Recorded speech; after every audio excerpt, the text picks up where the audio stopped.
dimanapun Anda berada. Jumpa lagi dengan saya Rinong Butin Altum dalam Renungan Embun Rohani Pagi dari Kota Ambon Manise, Kamis 7 Mei 2020. Mari kita siapkan hati untuk berdoa. Dalam nama Bapa dan Putra dan Roh Kudus. Amin. Tuhan Allah Bapa yang Maha Kuasa, ketika Putra-Mu datang ke dunia, Ia mengumpulkan beberapa orang untuk menjadi sahabat-sahabatnya.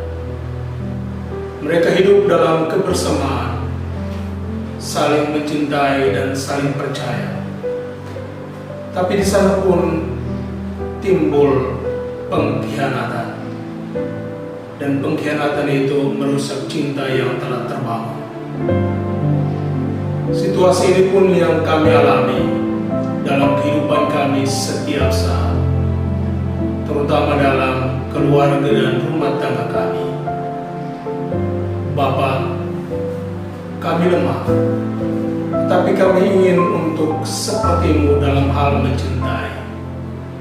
Karena itu kami mohon, bukalah hati dan mata kami, pikiran kami, agar mendengarkan firman Putra-Mu, menjadikannya pedoman dalam hidup kami, sehingga cinta yang Kau harapkan tumbuh dan berkembang di antara kami dapat berbuah dalam hidup dan karya kami. Doa ini kami panjatkan kepada-Mu dan perantaraan Kristus Tuhan kami. Amin. Dalam nama Bapa dan Putra dan Roh Kudus. Amin. Tuhan serta-Mu dan serta-Mu juga. Inilah Injil suci Yesus Kristus menurut Santo Yohanes. Dimuliakanlah Tuhan. Yesus berkata, sesungguhnya seorang hamba tidaklah lebih tinggi daripada tuannya, ataupun seorang utusan daripada Dia yang mengutusnya. Jikalau kamu tahu semuanya ini, maka berbahagialah kamu jika kamu melakukannya. Bukan tentang kamu semua aku berkata, aku tahu siapa yang telah kupilih, tetapi haruslah genap nas ini. Orang yang makan rotiku telah mengangkat tumitnya terhadap aku. Aku mengatakannya kepadamu sekarang juga sebelum hal itu terjadi, supaya jika hal itu terjadi, kamu percaya bahwa akulah Dia. Aku berkata kepadamu, sesungguhnya barang siapa menerima orang yang kuutus, ia menerima aku, dan barang siapa menerima aku, ia menerima Dia yang mengutus aku. Demikianlah Injil Tuhan. Terpujilah Kristus. Cinta tulus ternoda oleh setitik pengkhianatan. Para sahabat sekalian dimanapun Anda berada, hari ini kita diajak untuk merenungkan tentang apa yang dikatakan oleh Yesus dalam Injil tadi. Orang yang makan rotiku mengangkat tumitnya terhadap aku. Yesus ketika datang ke dunia, Ia membangun sebuah komunitas, sebuah keluarga, yakni Dia sang guru dengan orang-orang yang dipanggilnya menjadi ke-12 rasul.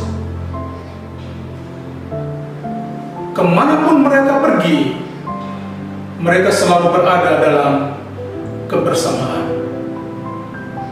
Tali pengikat mereka adalah cinta sang guru kepada mereka.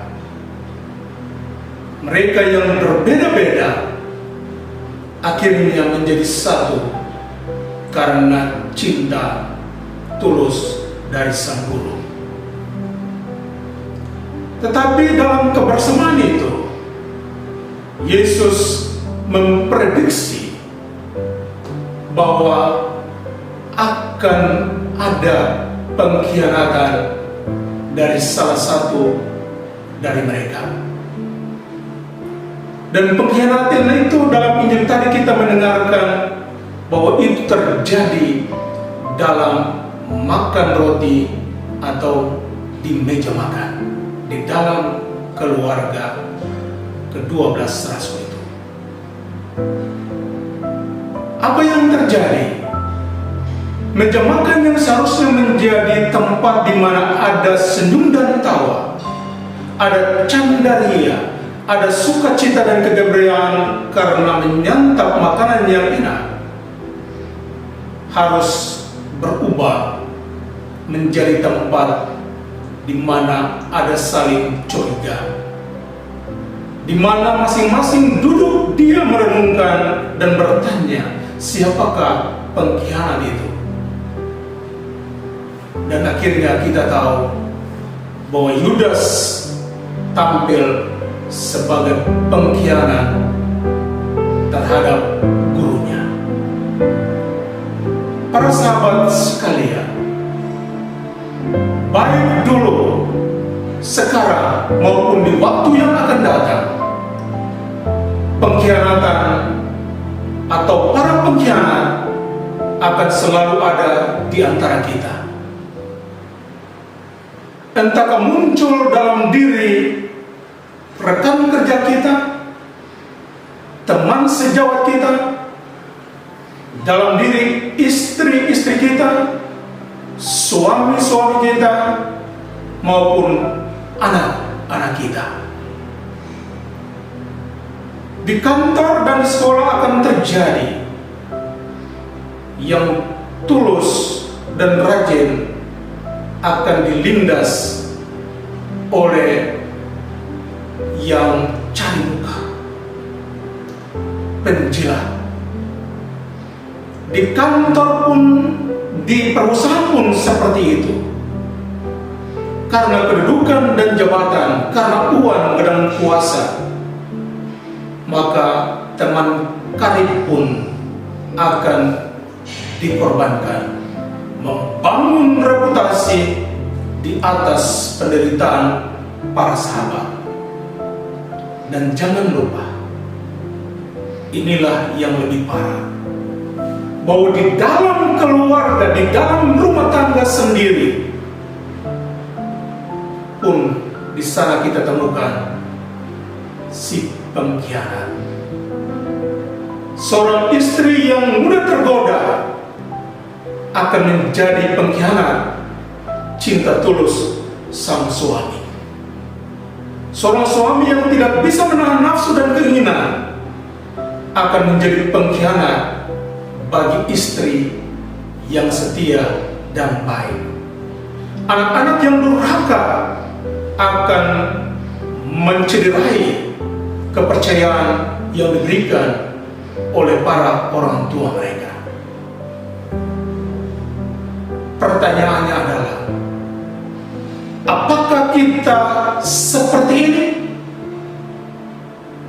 Apakah saudara dan saya mau untuk menjadi pengkhianat? Tentunya tidak ada seorang pun yang mau disebut dengan label si pengkhianat. Lalu, apa yang harus kita perbuat untuk betul-betul menjadi seorang pencinta sejati? Atau untuk menghancurkan pengkhianatan dalam hidup kita? Ada beberapa jalan. Satu, Santa Teresa dari Kalkuta mengatakan begini, kalau ingin supaya dunia ini damai, maka pulanglah ke keluargamu masing-masing dan cintailah mereka yang ada di sana. Pandanglah wajah-wajah polos dalam diri istri, suami, dan anak-anakmu. Di sanalah kamu akan menyadari bahwa pengkhianatan telah menghancurkan kepolosan jiwa dan cinta mereka. Kedua, pengampunan. Memang pengampunan selalu susah karena kita terluka. Tapi pengampunan adalah obat bagi hati dan jiwa yang terluka.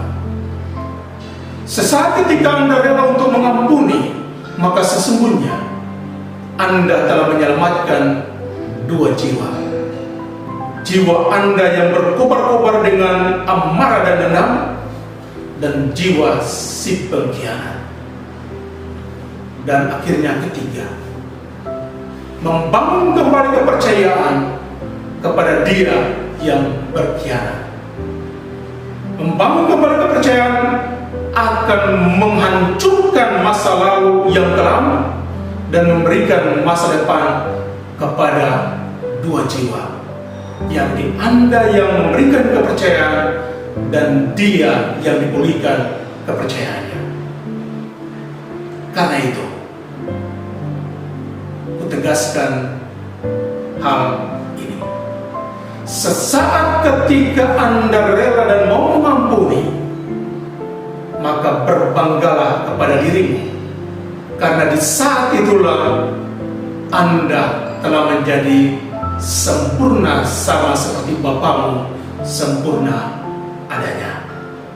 Anda pasti bisa, dan saya percaya itu Anda pasti dapat melakukannya. Semoga demikian. Amin. Marilah kita mohon berkat Tuhan untuk kita sekalian. Tuhan sertamu dan sertamu juga. Semoga saudara-saudari sekalian, terutama Anda masing-masing di dalam keluarga dan rumah tangga, dilindungi dan diberkati oleh Allah yang Maha Kuasa, Bapa dan Putra dan Roh Kudus. Amin.